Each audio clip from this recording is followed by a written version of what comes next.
Mes bien chers frères, moi je suis le pain vivant qui est descendu du ciel. Si quelqu'un mange de ce pain, il vivra éternellement.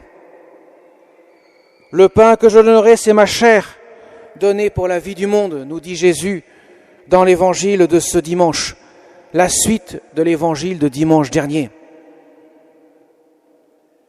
Mais vous avez entendu au début de l'évangile, les Juifs récriminaient contre lui. La foule qui a vu les 5000 personnes qui a vu les 5 pains et les 2 poissons multipliés jusqu'à la satiété, et même plus, puisque 12 corbeilles ont été ramassées après. Voilà que cette foule ne peut supporter, ne peut entendre la parole du Christ.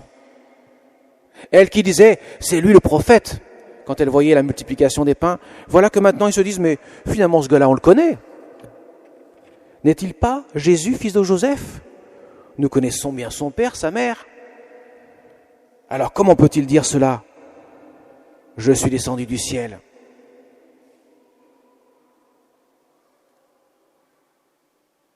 Mes chers amis, Jésus est venu en ce monde donner sa vie. Il va le faire sur la croix. Il est venu révéler qui il est. Le Fils du Père, le Fils éternel du Père, venu en ce monde pour donner sa vie. Et pour cela, il demande d'être accueilli tel quel, comme le Fils du Père. Il demande qu'on reçoive son corps et son sang. En donnant sa vie, il livre son corps sur la croix. Il verse son sang sur la croix. Il se fait nourriture, non pas pour nourrir notre corps, mais nourrir notre âme. Notre âme a faim de Dieu. Notre âme a soif d'absolu, qui est Dieu. Voilà pourquoi nous venons à la messe. Nous venons chercher notre nourriture, la nourriture de notre âme. Pourquoi Jésus donne-t-il son corps et son sang? Pourquoi Jésus donne-t-il sa vie sur la croix? Pourquoi Jésus livre son corps et son sang sur le bois de la croix? Parce qu'il nous aime. Il nous aime d'un amour incommensurable, qui n'a ni fin ni début. Un amour infini. Il aime chacune des âmes, quelle qu'elle soit. Quelle qu'elle soit. N'avait-il pas dit, quand je serai élevé de terre, j'attirerai à moi tous les hommes. Chacune de ces âmes est dans son cœur lorsqu'il est sur la croix. Chacune. Vous comme moi. Il y a 2000 ans, nous étions dans le cœur de Jésus. Vous vous rendez compte? Il y a 2000 ans, lorsque Jésus était cloué sur le bois de la croix, lorsque Jésus, quelques heures, agonisait dans le jardin des Oliviers, nous étions dans son cœur. Tous sans exception, y compris ceux qui refusent la grâce. Tous. Jésus nous invite à accueillir son amour. Il nous invite à en vivre. Il est venu déverser sur le monde l'abondance de sa miséricorde, de son amour. Il va l'exprimer dans son corps et dans son sang que nous recevons à chaque fois que nous participons à l'Eucharistie, que nous vivons à la messe.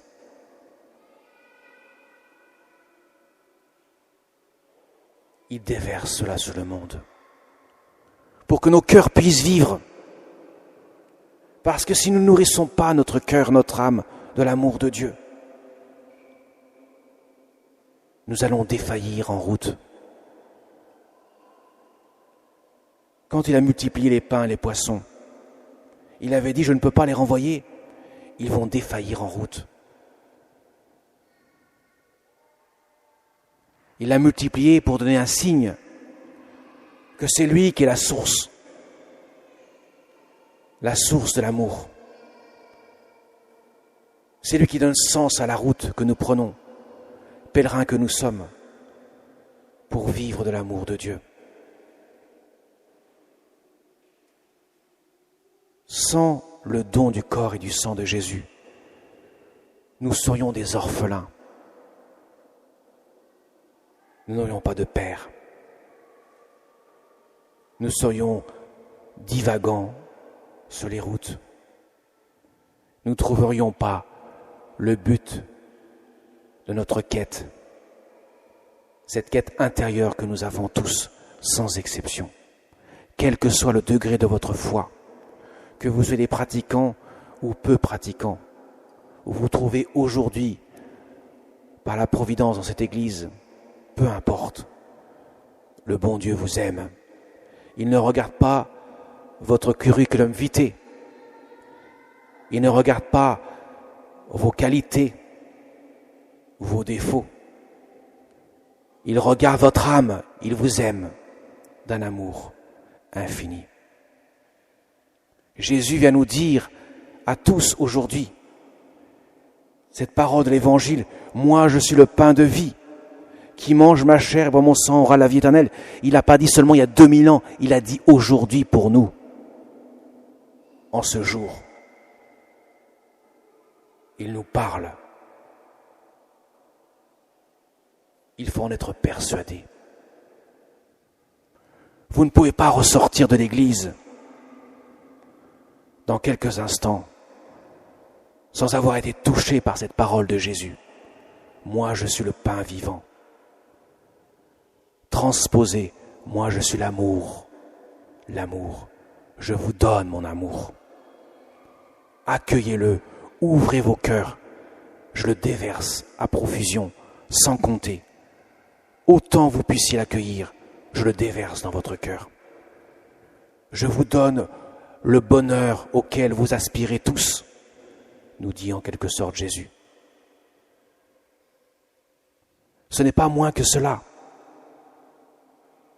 C'est l'amour, ce qui rend heureux, ce que vos cœurs ont tant besoin, ce qui vous donne la force de continuer le chemin à travers épreuves et méandres de la vie, dont nous sommes tous en quelque sorte frappés. Qui peut dire « J'arriverai au chemin du bonheur sans cet amour de Dieu qu'il veut donner ?» Personne. Ou alors le bonheur sera factice, sera éphémère. Et là, nous la fêterons dans 8 jours. Nous avons aussi au pied de l'autel, comme au pied de la croix, Marie, notre Mère du ciel, celle qui ravive l'instinct d'enfant que nous sommes, demander de l'aide à notre Père des cieux, susciter la demande auprès de son Fils bien-aimé, lui qui est venu nous rassasier de son corps et de son sang. Mes chers amis, invoquez-la, demandez son aide, demandez son intercession, frappez à la porte de son cœur. N'hésitez pas. Elle est là pour vous. Elle est notre mère. Et elle ne supporte pas d'être au chômage. Au contraire, elle invite ses enfants sans cesse à la prier. N'a-t-elle pas dit aux petits-enfants de Fatima, « Mes enfants, priez votre chapelet tous les jours. » Je vous le demande. N'a-t-elle pas accompagné la petite Bernadette à Lourdes dans sa prière de son chapelet lors de ses apparitions? N'a-t-elle pas accompagné les enfants de Pontmain dans leur prière pour demander la paix à notre pays à l'époque qui était en guerre? La Vierge Marie, elle est là, elle prend soin chacun de vous, de vos cœurs. Elle vous aime comme son propre Fils. Alors priez-la, mes amis, demandez-lui son aide, son intercession, afin qu'elle vous aide toujours à vivre de l'amour que nous recevons de Dieu pour le partager autour de nous. L'unité des cœurs ne se fait pas dans l'uniformité, elle se fait dans le cœur de Jésus. C'est Jésus qui nous unit tous à son corps qui est l'Église. C'est Jésus qui veut nous unir à son cœur sacré, par l'intercession du cœur immaculé de Marie.